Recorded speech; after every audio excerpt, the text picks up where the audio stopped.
Fala galera do curso Império, professor Ribas, literaturas e redação para vocês. Assunto de hoje, estrutura do texto dissertativo argumentativo.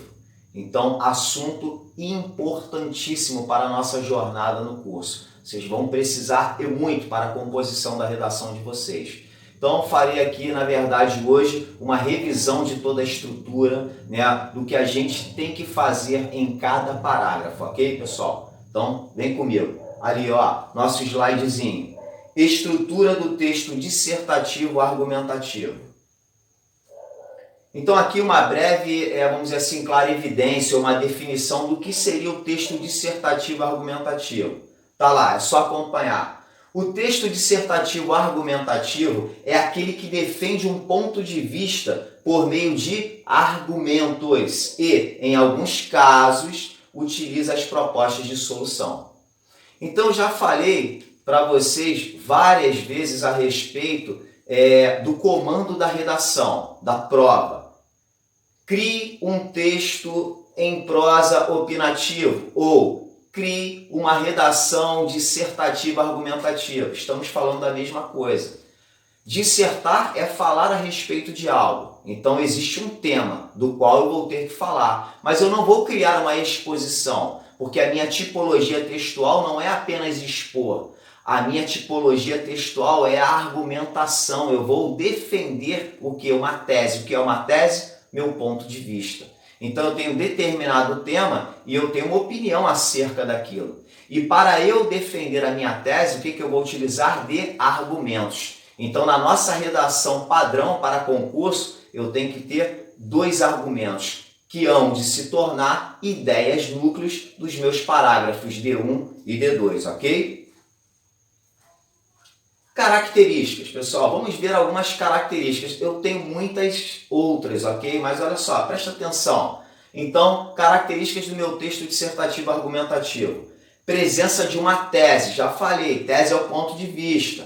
Então, você vai defender uma tese, você vai defender o seu ponto de vista. Não posso ficar assim, ó, lá e cá no meio do muro. Eu tenho que ter um posicionamento, ok? Nem para a esquerda, não posso ficar em cima do muro. Ou eu vou para a esquerda ou eu vou para a direita, ok? A própria palavra, né, a própria Bíblia diz isso. Ou seja, ou serás frio ou serás quente, morno, eu vou vomitar. Então tenho isso em mente como processo de memorização. O mesmo acontece com a nossa redação, ok? Eu tenho ali a minha posição, ou para a esquerda ou para a direita, enfim, tá? Quando eu digo esquerda e direita, pelo amor de Deus, não estou falando de ideologias políticas, tá? Estou falando de tomar parte de algum lugar, ok? Desenvolvimento com argumentos que comprovem a tese. Então, depois de eu criar a minha tese, qual é a opinião que eu tenho acerca de determinado tema? A minha tese é essa. Se a minha tese é essa, agora eu vou me valer de quê? De argumentos. Eu tenho que ter um argumento, um outro argumento. Argumento 1, argumento 2, para justamente comprovar a minha tese.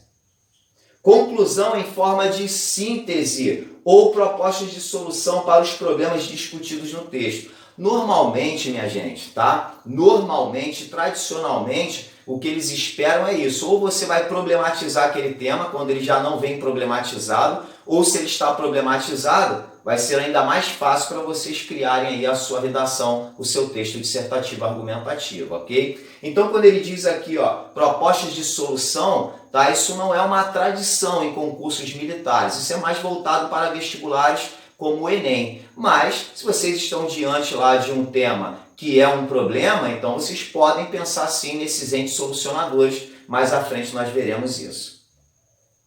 Uso da norma padrão da língua portuguesa, importantíssimo para as redações para concursos militares, ok? Eles exigem demais o que? A aplicabilidade da NGB, Nomenclatura Gramatical Brasileira. Então estejam muito antenados às aulas de gramática, não somente para vocês matarem as questõezinhas, mas também para que vocês peguem todo aquele conhecimento e vocês consigam atribuir a redação de vocês.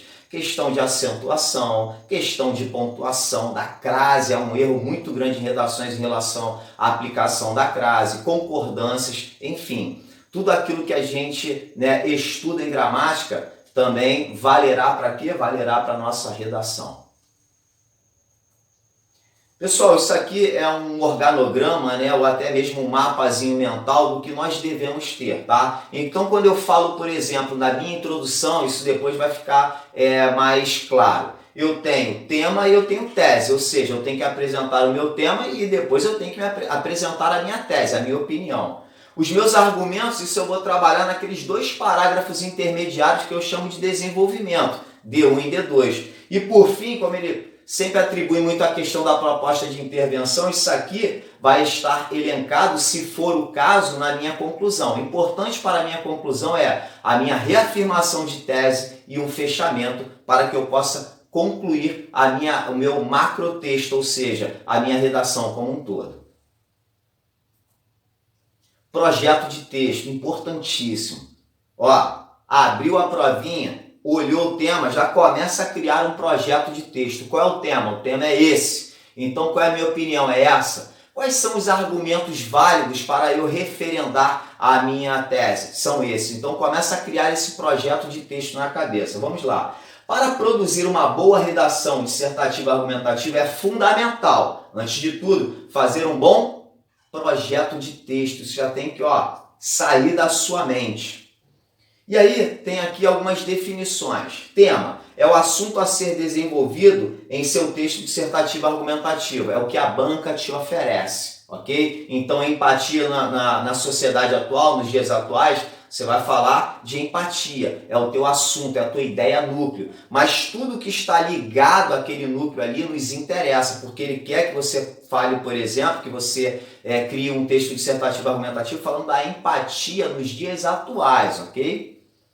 Tese, já falei, é a opinião a ser desenvolvida, o seu ponto de vista sobre o tema proposto. Então, não posso ser morno, ou eu sou frio ou eu sou quente. O morno é vomitado, ou seja, se você ficar em cima do muro, cuidado, sua redação pode ser o quê? Zerada, ok? Argumentos. Argumentos são ideias centrais, núcleos que elas vão confirmar, elas juntas, elas vão corroborar com a minha tese. Então, é a capacidade de relacionar fatos, tá? Outras teses, estudos, opiniões, problemas, a fim de embasar determinado pensamento ou ideia. Então, vocês vão precisar, claro, de argumentos. Ninguém convence ninguém senão por meio de argumentos.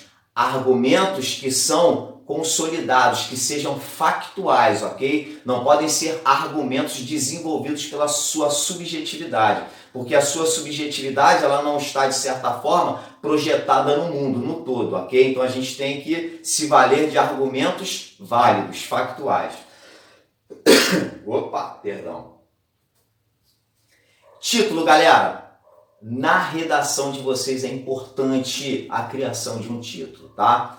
Título de preferência deixe para fazê-lo, para criá-lo no fim de sua redação, porque aí você terá outras ideias para produzir o quê? Um título criativo, ok? Então, por que ele é muito importante na provinha de vocês? Porque se vocês não atribuírem o título, vai ser descontado 0,2. Ou seja, vocês já ficam aí atrás de alguém que atribuiu um título para a mesma, tá? Algumas ideias, alguns bizus para a criação do seu título. De preferência, uma frase nominal. Vocês já sabem o que é uma frase nominal. É aquela frase que eu não tenho ali o que? Um verbo. Ela não é oracional, ela não é uma frase verbal, ok? Então prestem bastante atenção nisso. Mas seria um erro eu criar alguma em que eu tenho um verbo, uma oração? Não, não é um erro. Mas de preferência, ok? Frase nominal. Centralizado.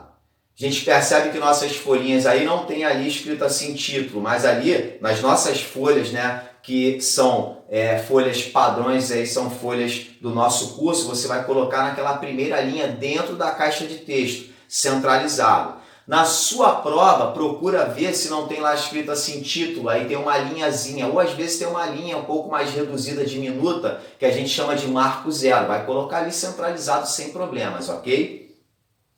Se for frase nominal, de preferência, lembra?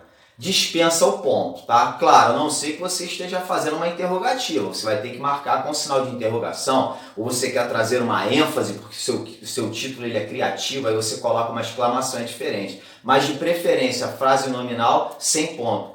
E Ribas, se for verbal, aí eu pontuo, ok? Porque eu tenho uma oração ali. Lembrando sempre, galera, meu título, ou seja, a primeira palavrinha, né, a primeira letra da minha palavra há de ser grafada em maiúsculo, as demais são em minúsculas, a não ser que outras palavras eu tenham um substantivo próprio. É óbvio que eu continuarei grafando, né, a primeira letra desta palavrinha com letra maiúscula, ok? Então esses são os bizus para o nosso título, tá bom? Vamos lá. Vamos falar agora da nossa introdução. Introdução, minha gente, primeiro parágrafozinho, ok? Então é o meu primeiro parágrafo ali, tá? Então, ó, introdução. O primeiro parágrafo do texto dissertativo argumentativo deve conter duas partes. Presta atenção. Olha aqui. Olha o verbo. Deve conter, ok? A apresentação do tema e a explicitação da tese. Galera, isso não se abre mão. Porque a nossa introdução é o nosso cartão de visitas. Revela que nós entendemos o tema e revela qual é a nossa opinião acerca daquele tema, ok? Então sempre dou um bizu para vocês. Galera, não está conseguindo criar nada dentro de uma alusão histórica, cultural, qualquer outra coisa, criar uma intertextualidade, que isso é muito solicitado pelos vestibulares, né? Como eu falo sempre do Enem, ok? Mas vocês podem fazer uma declaração inicial. Então a empatia. Empatia é algo positivo ou é algo negativo? Com certeza é algo positivo para a humanidade. Faz uma declaração falando dessa positividade em relação à empatia. Porque ali você revela que o quê? Você revela que entendeu o tema, ok? Sua apresentação de tese. Você vai problematizar. Quando você explicitar, você pode problematizar aquilo que é positivo. Ou seja, podemos dizer que contemporaneamente, né, odiernamente, a gente não tem vivido essa empatia toda. Então ali você vai criar sua tese. Pode inclusive iniciar com o quê? Com um conector adversativo. Porque ele justamente quebra a nossa expectativa. Ó, um belo dia de sol, mas, um belo dia de sol é algo positivo, é algo bom, mas quando eu boto um mais, vem problema pela frente, ok? Lembre-se dos conectores adversativos, mas, porém, contudo, entretanto, no entanto, todavia, não é isso? São os nossos conectores adversativos. Vocês já estudaram isso em orações coordenadas, ok? Galera, olha agora. Pode também, como relevância, conter o A1 e A2, que servirão como argumentos nos desenvolvimentos. Aqui, pode. Eu posso deixar em relevância as ideias centrais que eu hei de trabalhá-las lá nos meus desenvolvimentos. A1 para D1, A2, inevitavelmente, para D2, ok? Então essa é a minha parte introdutória. Galera, estourando aí, 6 linhazinhas, ok? Porque o meu texto como um todo são 30 linhas. Eu fico numa margem de segurança entre 27 linhas e 30, tá? Não passo das 30. Mas é legal que eu fique nessa margem de segurança. De preferência que eu utilize as 30, não é isso? Preocupem-se com essa parte estrutural, essa apresentação do texto de vocês. Então aqui, como eu só tenho que verdadeiramente apresentar o tema e a minha tese, então aí estourando umas 6 linhas, ok? Vamos lá, então como eu falei, a introdução tem que ter tema e tese. Olha esse exemplozinho aqui, presta atenção. Tema, leitura no Brasil. Bem simplista, bem simplório, leitura no Brasil. Vou atribuir isso aqui como título. Leitura, fonte do saber, preste atenção, olha lá, eu não tenho aqui o quê? Eu não tenho o meu verbozinho, não é isso? Então, a leitura, fonte do saber, então eu não pontuei, eu tenho ali uma frase nominal. Preste atenção, olha só a apresentação do tema, tá? Aqui trouxe um vínculo com o quê? Com o pensamento, com uma citação de um pensador, tá? De forma o quê? Numa citação indireta, não é a citação indireta conforme ipsiliteris o camarada falou, tá? Então, segundo o pensador inglês Francis Bacon, o ato de ler torna o homem pleno em conhecimento. Então, presta atenção que aqui ele vai trazer o pensamento desse camarada. Ele caracteriza, é um pensador inglês, tá? O Francis Bacon aí, ok? Então, uma citação indireta. Presta atenção que em azul está o tema, tal como está aqui, correspondente à cor. Olha só agora, contudo, opa, vem problema por aí. Porque ó, é positivo, segundo o pensador inglês Francis Bacon, o ato de ler torna o homem pleno em conhecimento. Isso é legal, isso é bom, isso é positivo, é uma declaração inicial boa. Porém, olha o que vai acontecer agora. Olha o contudo adversativo. Contudo, uma fração dos brasileiros, olha que legal, não são todos, uma fração dos brasileiros, mesmo em plena era digital, plena era digital, vou ter acesso muito maior à leitura, ao conhecimento, né? Não possui a tradição da leitura. Fato esse que faz o Brasil figurar numa das piores posições em relação ao assunto em questão. Entrei com a minha tese. Essa é a minha posição, essa é a minha opinião, ok?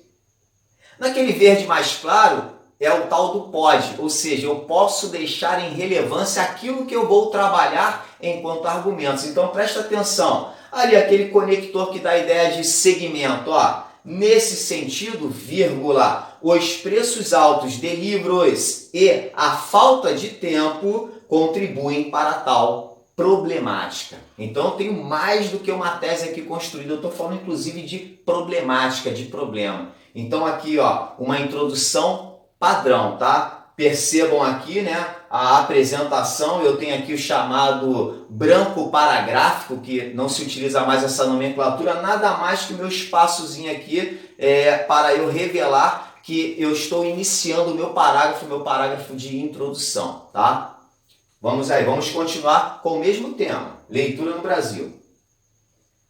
Desenvolvimentos, porque eu vou ter agora um parágrafo para D1 e um parágrafo para D2. Eu deixei em relevância aquilo que eu vou trabalhar, não é isso? A questão dos preços elevados de livro e a falta de tempo, né, dessas pessoas. Então vamos lá. Desenvolvimentos, eu chamo de D1 e D2. O que eu tenho que ter em cada um? Eu tenho que ter aquilo que a gente chama de parágrafo padrão. Aqui, ó. Vamos primeiro lá para baixo. Me acompanha aqui. Observação. Essa estrutura é chamada de parágrafo padrão, constituída normalmente por 3 períodos. Muitos dos senhores e senhoritas, quando fazem a redação, aí muitas vezes, quando as redações retornam, aí as nossas corretoras colocam assim, ó, crie 3 períodos. É isso, porque elas, na verdade, estão falando disso, ó. Tópico frasal. O que é o tópico frasal? Ideia central do parágrafo. A questão está centrada aqui em quê? Na alta de preço dos nossos livros, ok? Ampliação é o segundo período. Depois de eu ter pontuado ali meu tópico frasal, ponto. Agora eu entro com a ampliação. Trata-se da comprovação de ideia central por meio de estratégias argumentativas, que eu tenho inúmeras. Eu trouxe alguns exemplos. Eu posso utilizar dados estatísticos, argumentos de autoridade, exemplificação e tudo mais que tem a ver com aquilo que eu estou argumentando. Então isso vai ser a minha ampliação. E por fim, eu tenho fechamento. Tudo na vida tem uma conclusão, minha gente. Então, ó, possui ideias que concluem o parágrafo e arrematam a ideia central. Então, quando eu olho para isso, que eu chamo de parágrafo padrão, eu tenho 3 períodos e eu olho ali uma microestrutura de uma redação. É como se eu tivesse introdução, que é o meu tópico frasal, ampliação, que é o meu desenvolvimento, e o fechamento, que é a minha conclusão. Galera, eu tenho que ter esse padrão, ou seja, esse parágrafo padrão em ambos os parágrafos de desenvolvimento, tanto para D1 quanto para D2. Então, dá uma olhadinha aqui só no nosso desenvolvimento 1. Nosso desenvolvimento 1, tá? Por uma questão de coerência, vai ter que estar presente ali o preço elevado dos livros, porque foi isso lá que eu deixei o quê? Como contratual entre mim e o avaliador. Então presta atenção. É fator importante analisar a princípio está entre vírgulas porque o conector que vai dar essa ideia de relevância aí, né, desse primeiro argumento, ele está deslocado. Então, de novo, é fator importante analisar a princípio os elevados preços dos livros. Então, ó, elevados preços dos livros, meu argumento 1, eu deixei isso contratado lá em cima.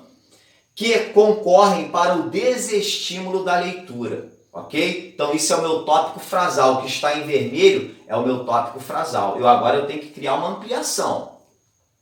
No país, percebam que eu coloquei ali o país em maiúsculo, eu individualizei, porque eu estou tratando do nosso país, do Brasil, ok? No país, qualquer objeto de consumo é taxado por meio de impostos, encarecendo-o excessivamente. E isso não é diferente com itens importantes para o conhecimento do cidadão, como os livros.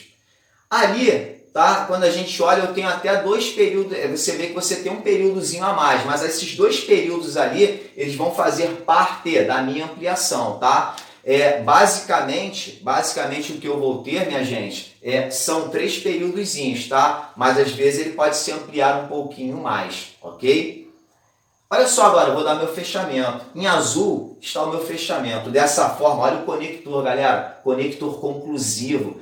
Conectores conclusivos a gente tem aos montões. Então eu pego um, jogo para cá, jogo outro para lá, depois na conclusão. Dessa forma, o alto custo das obras literárias ou utilitárias, agregado à falta de tradição de ler, afeta sobremaneira o leitor brasileiro. Então aqui eu dei o meu fechamento. Então eu acabei de trabalhar no meu desenvolvimento 1. Falei da questão do preço elevado dos livros. Agora vou trabalhar o desenvolvimento 2. Então eu vou trazer o quê? O meu argumento 2 que eu propus lá em cima, que está contratado, que é o quê? A questão da falta de tempo. Aqui eu vou utilizar logo, eu não deixei destacado, infelizmente eu esqueci, mas olha o outro sim. O outro sim é um conector que vai dar uma ideia de que, de algo que está se somando, certo? Eu tenho algo somatório aqui para poder o quê? Para poder corroborar com a minha tese. Então, outro sim, vírgula, faz-se necessário destacar a falta de tempo nos dias atuais. Isso é interessante porque fala lá de uma era digital. Eu estou numa era em que, na verdade, eu deveria ter mais tempo, mas eu acabo tendo menos tempo. Então ele traz essa dinâmica, essa ideia, ok? Meu A2 aqui, falta de tempo. Vamos ampliar? Segundo pesquisa promovida por Associação Brasileira de Autores de Livros Educativos, a chamada ABRALE, revelou que 34% da população não lê em virtude de empregar o tempo com muitos outros afazeres tratados como mais importantes que a leitura. Por exemplo, o próprio ato de trabalhar. Então, existe aqui também o que? Existe uma pesquisa trazida por essa associação dizendo que o brasileiro, infelizmente, ele também não para ler. Por quê? Porque ele não tem tempo. São muitos afazeres, principalmente a questão do trabalho. Vamos fechar agora? Eu já usei lá o dessa forma, não foi que eu utilizei em cima? Então eu vou utilizar outro conector agora. Eu vou utilizar a expressão dessa maneira. Dessa maneira, vírgula, o hábito de ler torna-se irrelevante para alguns. E isso coopera para a ampliação da problemática em questão. Estamos tratando de um problema. Então isso vai cooperar o quê? Para a ampliação desse problema, tá? Galera, então prestem bastante atenção, cuidado com os conectores. Os avaliadores vão querer ver conectores. Isso é uma forma deles avaliarem. Então preste atenção nos conectores como estão sendo distribuídos. Acabei de falar de 2 parágrafos de desenvolvimento. Mesma coisa, olha o espaço, prestem atenção. Vamos concluir agora? Conclusão. Na minha conclusão eu tenho que ter a retomada de tese. Tenho que ter. Solucionador, galera, eu posso ter ou não. No caso de vocês, tá? Não é uma exigência, mas se eu estiver diante de um problema, poxa, fica legal eu pensar aí. Pensa no ente, certo? Ou seja, quem pode resolver, como pode resolver e com que finalidade. Bem simplista, não precisa ser tão detalhado como o Enem. Quem puder fazer também, show de bola. Eu não vou engessar o processo de escrita de ninguém, tá? O que eu tenho que ter basicamente é retomada de tese, claro, um fechamento. Então vamos lá? Presta atenção. Conector conclusivo, sempre às vistas, sempre à mostra. Pode ser aqui, de repente, deslocado, mas ele tem que estar presente para marcar que você sabe utilizar conectores. Neste caso, conclusivo, porque eu vou concluir o macrotexto, o texto como um todo. Portanto, a falta de tradição de leitura por uma parte dos brasileiros, olha só que ele está sempre criando o que? Fração parte, que eu não posso generalizar. Por parte dos brasileiros, deve-se ao alto custo de livros e também pela falta de tempo. Olha como é que ele agregou. Olha como é que ele criou aqui a chamada paráfrase. Ele se autoparafraseou. Ele falou a mesma coisa que estava lá em cima, mas com outras palavras, trazendo as ideias nucleares, certo? A questão da falta de tradição de leitura, a questão dos preços elevados dos livros e a falta de tempo, tá? Nesse azul aqui que está condicionado ao tal do solucionador, que a gente pode fazer, presta atenção, nesse viés, ou seja, nesse segmento, né? Nesse panorama, nesse viés, é necessário que o governo intervenha ao reduzir impostos e incentivar o hábito da leitura para tornar sua população consciente quanto à relevância proporcionada por essa positiva postura. Então quem? O governo. De que forma? Reduzindo impostos, também disseminando e incentivando o hábito da leitura. Com que finalidade? Para quê? Para trazer essa consciência, essa relevância de quê? A importância do hábito de leitura. Vamos fechar agora? Sim.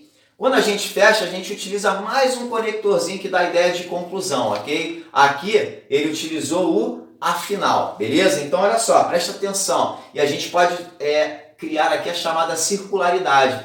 Circularidade é quando eu saio de um ponto e volto ao outro. Então eu posso criar uma circularidade com a minha tematização lá na minha introdução ou com o meu título. Vamos ver o que ele fez aqui? Afinal, estimular o ato de ler é tornar seus cidadãos fontes de sabedoria. Ele criou uma circularidade. Presta atenção, olha as palavrinhas. Fontes, certo? Sabedoria, o ato de ler. Presta atenção lá no nosso título. Lembra do título? Vou voltar. Aqui o nosso título. Opa, perdão, passei. Leitura, fonte do saber. Vamos ver o fechamento? Afinal, estimular o ato de ler é tornar seus cidadãos fontes de sabedoria. Ou seja, né, a leitura traz o conhecimento e vai trazer uma sabedoria. Então, pessoal, eu passei aqui por toda a estrutura propriamente dito física, não é isso? A nossa estrutura física, sabendo que eu tenho que trazer conteúdos válidos, eu tenho que trazer argumentos. Primeiro eu tenho que criar uma tese, eu tenho que ter uma opinião acerca do meu tema, ok? Então, galera, aqui eu começo a me inclinar para o término de nossa aulinha. Espero que tenha sido elucidativa, tá? Fica aqui essa grande imagem aí desse lobo pavoroso que vocês sabem como eu sou, certo? O tempo todo com o meu fuzil engajado. E, galera, o sucesso é uma jornada, não um destino. Fiquem com Deus. Em breve estaremos juntos. Força e honra a todos. Império!